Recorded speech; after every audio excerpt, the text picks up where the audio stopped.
In this affidavit, I shall mention my personal knowledge regarding Senator Chis Escudero Nako, yan na as nga ba follows. sinasabi natin. Maynard Ngu, Senator Chis Escudero, nabanggit na rin ho mga kababayan. Ayun na nga mga kababayan, hindi ho inimbitahan itong si Ping Lacson, itong si Manong Chavit Singson. Masyado ho siyang napaghahalata kasi pag nagkataon, sigurado mabubulaslas sa ating mga kababayan na ang mga Marcos involved din dito sa issue ng flood control. Pero bago ho yan mga kababayan, isang like at isang subscribe. Masaya na ho tayo dyan sa magsusumal sa ating community. Yung join button, nandyan lang ho sa baba. Rekta na ho tayo sa nangyayaring hearing dyan sa Senado. Game! To invite also SunWest, considering that it is the company founded by Congressman Saldico, where his name was also very much floated in this hearing. First, it was mentioned in the sworn statement of the Discayas. It was mentioned by Representative Toby Tiangco, and very lately, he was also mentioned by Engineer Alcantara. I intimated that desire in the last hearing, Mr. Chair. And also, I also ask whether Mr. Chavit Singson will be advised during this very hearing, Mr. Chair. I remember Vice Chair Erwin Tulfo confirmed us and said that he will advise you of this request, Mr. Chair. These are all requested. These are all captured in on page 207 of our transcript, Mr. Chair. So I wonder if the committee had made the invitations properly, Mr. Chair. Thank you. Unfortunately, I wasn't informed, Your Honor. But next hearing, we will invite them, definitely. Grabe, napaka-inutil ho nitong si ano pangalan ito, yung low bender, itong si Eric Sylvester, sinabi na ngang imbitahan, sabi niya, isasabihin niya daw sa chairman ng Blue Ribbon. Hindi naman pala sinabi, inutil ho talaga to si Erwin Tulfo. Thank you. Likewise, Mr. Chair. Sir. Yes, Also, Dr. administrative, also if we can invite again Regional Director Palacan kasi medyo malaki po yung napunta sa Mindoro if hindi pa siya sumaharap. Panay Bulacan po kasi, malaki-laki rin po yung nailagay doon. I think a total of 40 billion. And also, si Congressman Toby Tiangco, I think his revelations during the first hearing were very revealing. If he can be invited. Nahiya po siya pumunta, sabi niya kasi he was not invited. Baka sabihin, epal siya. But I think he can help a lot. Yes, we will also invite him or ilan ba, JB? Only one? Ayan, si Toby Tiangco and Panakan and siguro yung mga Yes. taga Mindoro. We'll invite them in the next Thank you, hearing. Mr. Chair. Mr. Chair? Yes, Senator De La Rosa. So, hindi pala ito ang last hearing natin. Meron pa tayong kasunod na hearing. Definitely. Thank you, sir. Thank you. Thank you. And So- Mr. Chair, lastly, may I confirm if the chairman made an announcement that Mr. Saldico will not be invited? Yes, as you know, you have been a congressman for many years.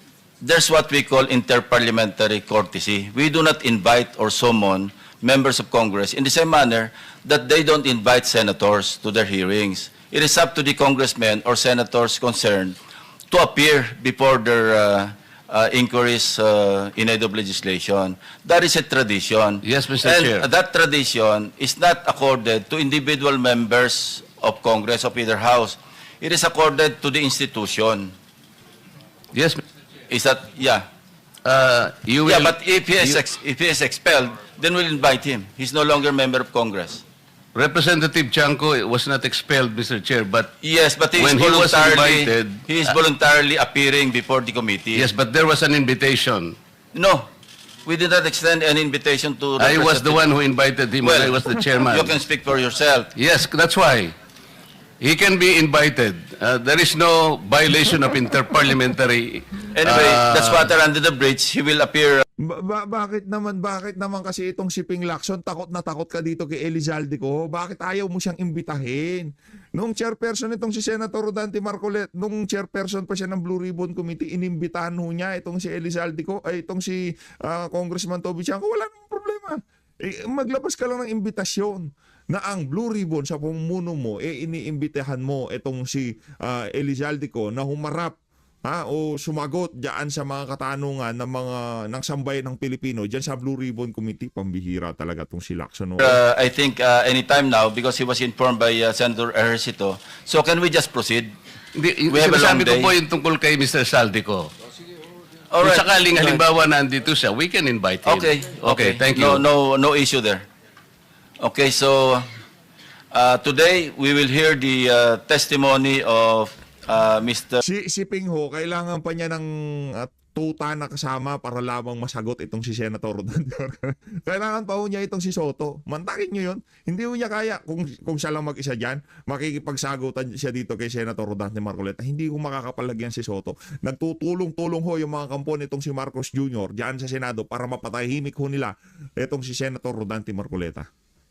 or former Undersecretary Roberto Bernardo. Kindly stand up so your oath will be administered by the Director General of the Group. Do you swear or affirm to tell the truth, the whole truth, and nothing but the truth in this proceeding? Thank you. You may take your seat. Thank you. Are you ready to make your statement? Yes po, Mr. Chair. You may proceed.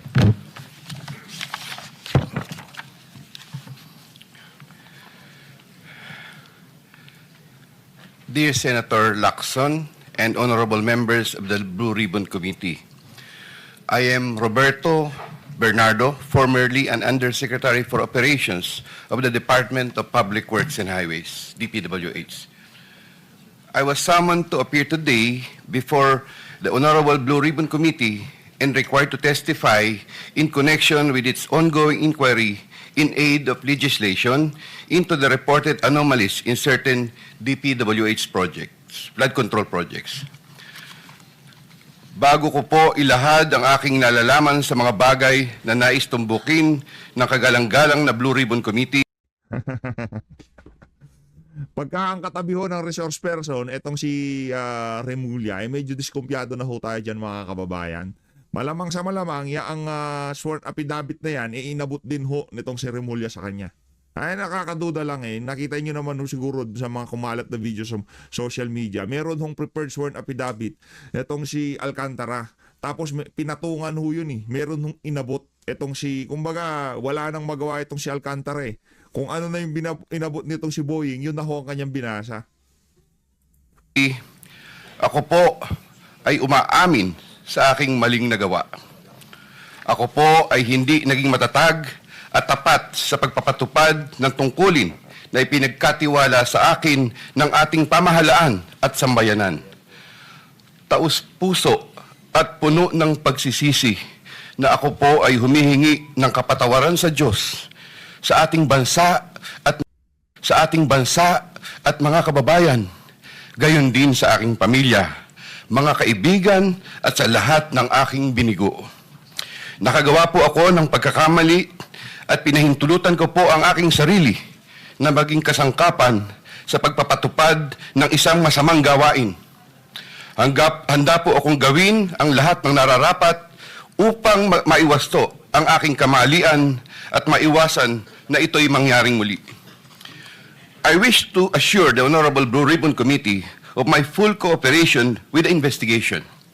I am submitting an affidavit outlining my knowledge of and involvement in certain events material to the subject of investigation. Moreover, I will disclose and expound on related incidents within my personal knowledge. Senator Joel Villanueva, Senator Jingo Estrada, at lahat ng pwedeng maidawit pa na mga kaalyado o hindi kaalyado ng administrasyon dito sa issue na to, ihanda-handa nyo ng mga sarili nyo. Tinatrabaho kayo ng mga kabaro nyo at kung tawagin nila, independent commission. Ang bihira. Mindful not only of the materiality of my testimony, but also of my rights, as well as fearful of what effects my disclosures will have on my family's safety and well-being. I have applied before the Department of Justice for coverage as a state witness under Republic Act number 6981, otherwise known as Witness Protection, Security and Benefit Act. I hope the Honorable Blue Ribbon Committee will find merit in my application and favorably endorse the same to the DOJ. With the assurance of the Honorable Blue Ribbon Committee that my rights and benefits under RA 6981 shall be respected, I am prepared to submit the aforesaid affidavit to Honorable Blue Ribbon Committee and swear to and testify on the same, with the approval of the Honorable DOJ Secretary on the disclosure thereof for such purposes. The highly sensitive nature of the disclosures made in my affidavit cannot be stressed enough. These deal with involvement in irregularities of 4 senators and 1 congressman, 1 member of a constitutional commission, and 1 undersecretary, seriously undermining public. Yan ako mga kababayan. Nako, yari. 4 na ho ha, hindi na ho 2 senador ngayon, naging 4 na. Yan ang nga ho ba sinasabi natin? Yan ho kasi ang script nila. Dapat dito mga senador, pwede lang si Marcos Jr. Lahat ng congressman, pwede lang itong si Martin Romualdez. Nakuha nyo na ho ba mga kababayan? Lahat ng senador, lahat ng politiko, wag lang si Marcos Jr. Lahat ng congressman, lahat ng mga kasama ni Martin Romualdez, kahit yung si Saldico pa, wag lang si Martin Romualdez. Trust in 2 out of 3 branches of our government and a constitutional body, thereby posing a significant threat to our national security as it may lead to political instability, which may weaken the ability of the government to function effectively. 25 of September 2025, Makati City, Metro Manila. And this, Mr. Chair, signed na po ito. Okay. May we hear from Secretary Remulla since he mentioned about his application for admission into the program? Your Honor, we will have to evaluate his statements in relation to all the other testimonies that we have gathered in the DOJ and in the Blue Ribbon Committee.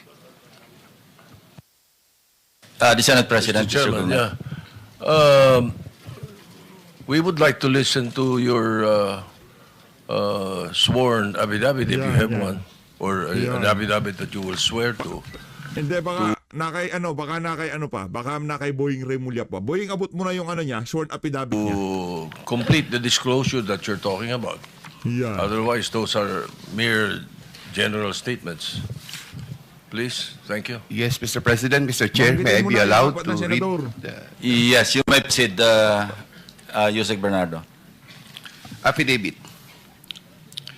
I, Roberto R. Bernardo, Filipino, of legal age, a resident of Malolos City, Bulacan, under oath, deposed and state.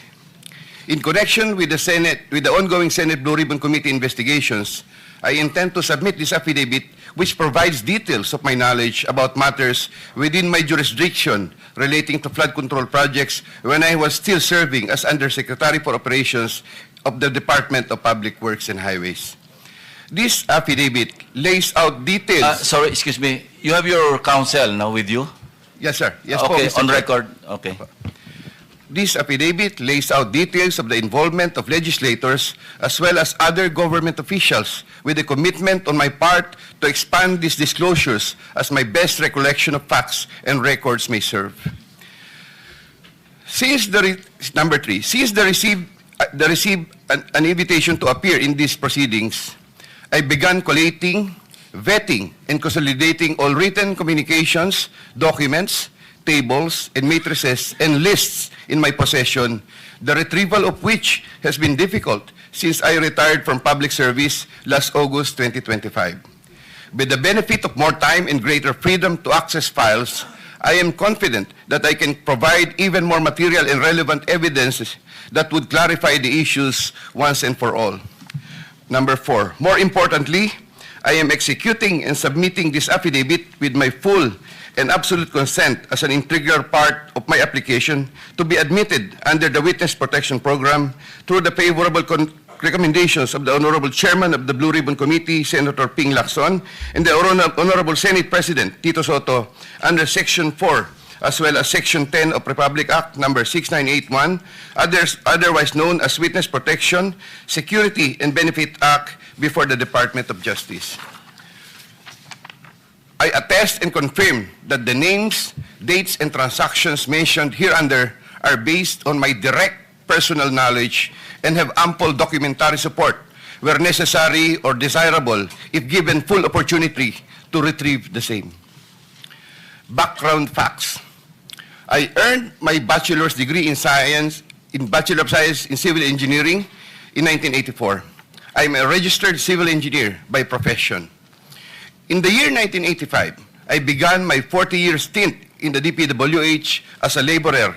I then climbed the ranks through the years as Associate Civil Engineer, Engineer 2, Engineer 3, and as Assistant District Engineer, Assistant Regional Director. I then became Assistant Regional Director, CESO 4, sometime in 2012, until my appointment as Assistant Secretary in 2016. I finally became Undersecretary more than a year later and remained such until my retirement on August 2025. I met former District Engineer Henry Alcantara during my assignment in the Laguna 2nd District Engineering Office.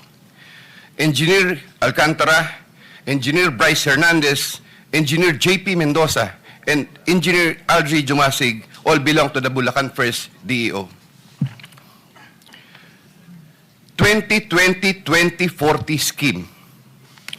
Sometime after the State of the Nation address of President Ferdinand Bongbong Marcos Jr. in July 2025, and while I was already on sick leave, I heard from Secretary Bunoan for the first time that Engineer Alcantara, Engineer Hernandez, Engineer Mendoza, and Engineer Dumasig were engaged in contracting activities using the licenses of other contractors.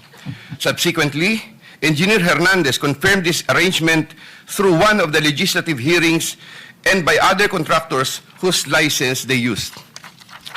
According to Bryce Hernandez, their sharing is 20-20-20-40% from these activities.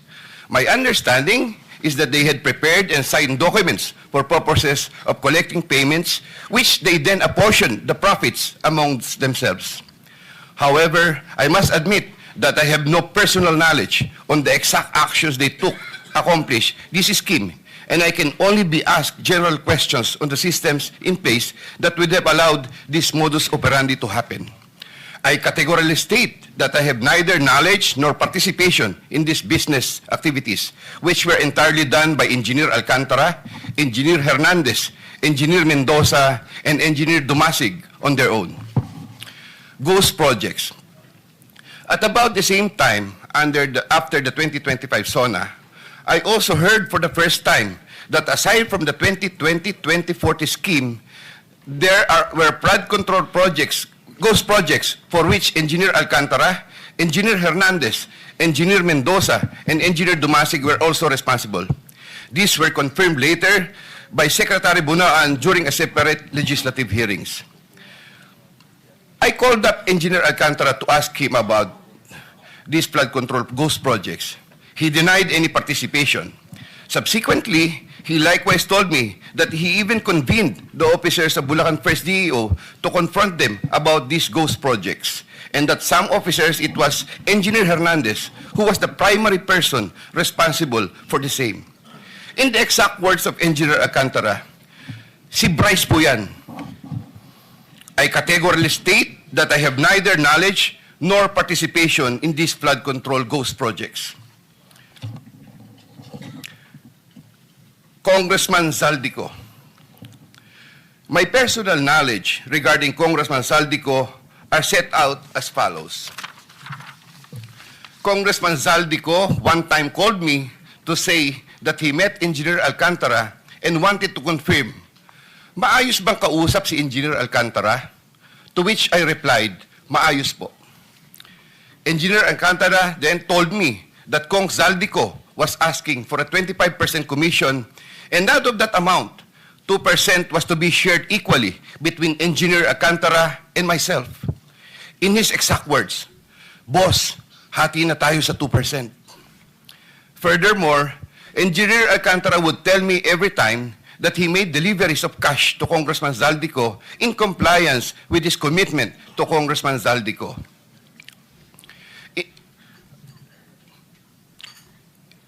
In this affidavit, I shall mention my personal knowledge regarding Senator Chis Escudero Nako, yan as na nga follows. sinasabi natin. Maynard Ngu, Senator Chis Escudero, nabanggit na rin ho mga kababayan. Joel Villanueva, lahat ho ng mga Senate President nung nagdaang Senate President pro tempore, Majority Leader, nasagasaan ho lang.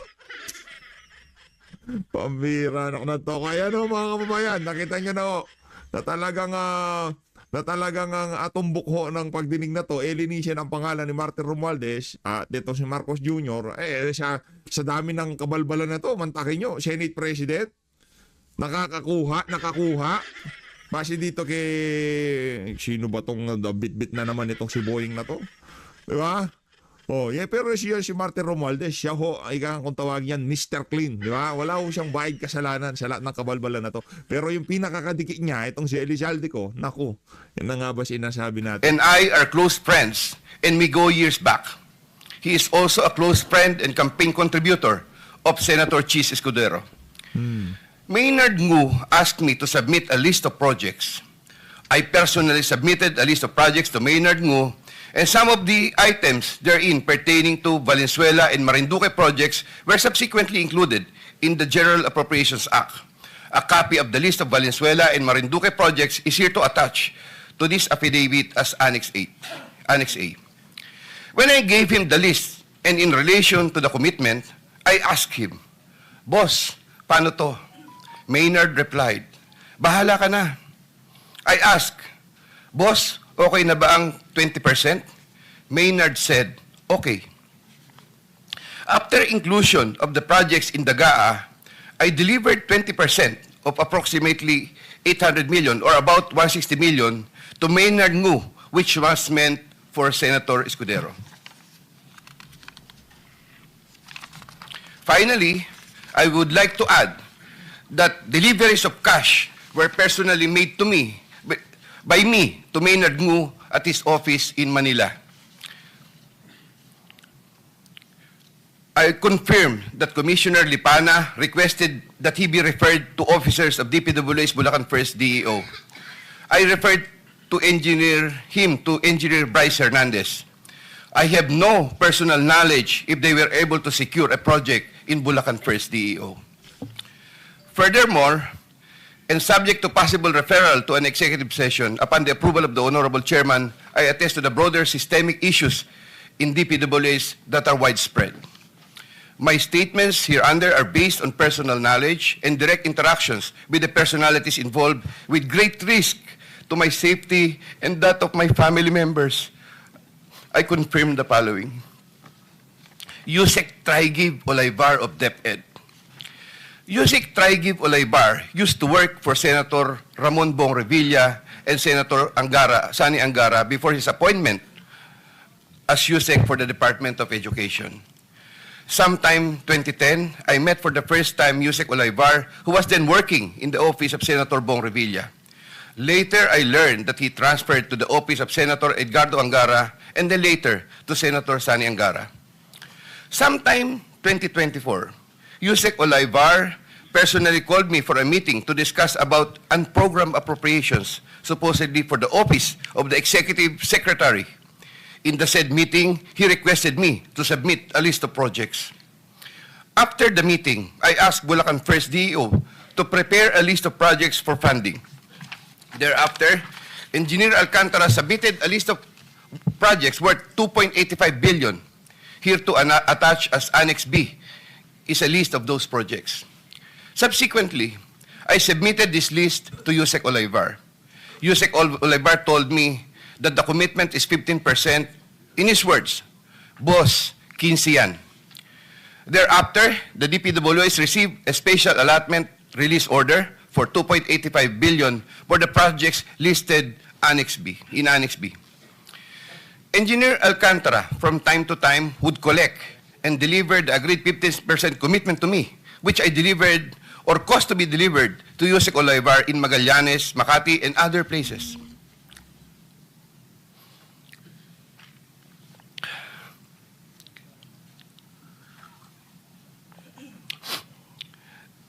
Senator Ramon Bong Revilla. Sometime in the year 2024, Senator Revilla and I met where I gave him Bong, it's your turn. It's your turn, Bong. It's your turn, Bong. It's your turn. a list of projects given to me by Engineer Alcantara. Senator Revilla asked for a commitment, which I suggested. Then he approved at 25% of the total amount of the projects indicated in the list here to attach as Annex C. I relayed the 25% commitment to Engineer Alcantara and told him that Senator Revilla will appreciate additional contributions for his senatorial re-election bid. Engineer Alcantara collected the 25% commitment, or about 125 million, which was turned over to me and then delivered to Senator Revilla in his house in Cavite.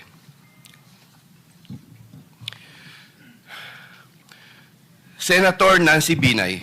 Nako, it's your turn, Binay. Sometime in the year 2024, Carlin Villa, a staff of trusted confidant of Senator Binay, called me and asked for a commitment which was set at 15% of the total amount of the projects indicated in the list here to attach as Annex D. I relayed the 15% commitment to Engineer Alcantara. Engineer Alcantara collected 15% commitment, or about 37 million, which was turned over to me and which I then delivered to Senator Binay at a house in Quezon City. Given the complexities of the transactions and personalities involved, I humbly reserve the right to submit a supplementary affidavit if warranted in the premises. I attest to the truth of the foregoing statements based on my personal knowledge and authentic records.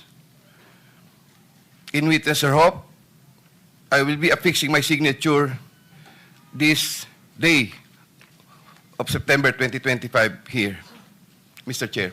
Yeah. Kindly sign your affidavit in the presence of everybody. Okay. Para malinis. Kayo naman, oo. Wala nga naman bigyang isama kayo sa witness protection program tapos di nyo pipirma. Maliwanag ko mga kababayan. Bong Revilla, Nancy Binay, Chis Escudero. Sino pa ba nabanggit nito? Bakit mga senador lang? Bakit hindi binanggit itong pangalan ni Saldico? Pambihira talaga tong hearing na to. Sa Resuela.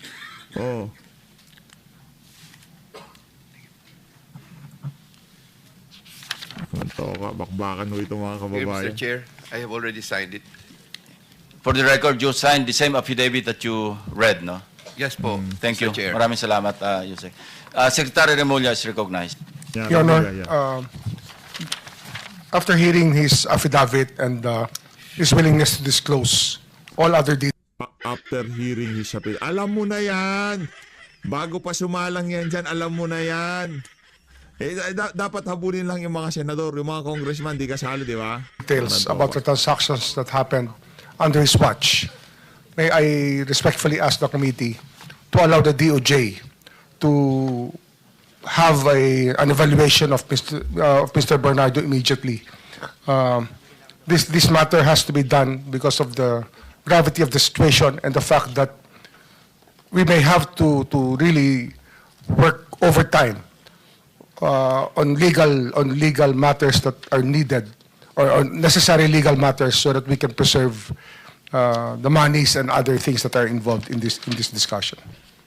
Thank you, Secretary Remulla. Will you be open to answer some questions addressed to the Secretary of Justice before you leave? Just like the last time? No, not to Yusek Bernardo, but to the Secretary for some clarificatory questions. I mean, to the Secretary of DOJ, not to the affiant. Because you have to bring him back after lunch, no? Not to you, but Secretary Remulla. Will you be willing to, not Yusek Bernardo? I'm referring my question to Secretary Remulla. If you're willing to accommodate just a few questions from the members, if they're... Yes, Your Honor. Of course, Okay. Your Honor. So we'll start with whoever. Senator Erwin Tulfo is first on the list. Kindly limit your questions to, in the meantime, no, to Secretary Remulla. Mamaya na lang yung kay Undersecretary Bernardo. Meron. Anybody? You have some questions? The same naman lang rin, Mr. Chair, na pag alis ni Secretary Remulla, alis din si Bernardo, baka pwedeng magtanong na kay Bernardo. Hindi. Ang kasundan natin, pagbalik na lang, kasi hahaba eh. And they have work to do. So we are accommodating them in the same manner that we accommodated Alcantara, Engineer Alcantara, to be brought immediately to the DOJ for evaluation, for some procedure. Then after that, we can have all the time in the world. Maski hanggang madaling araw, kung gusto mong tanongin si Yusek Bernardo, Sir, pero you can.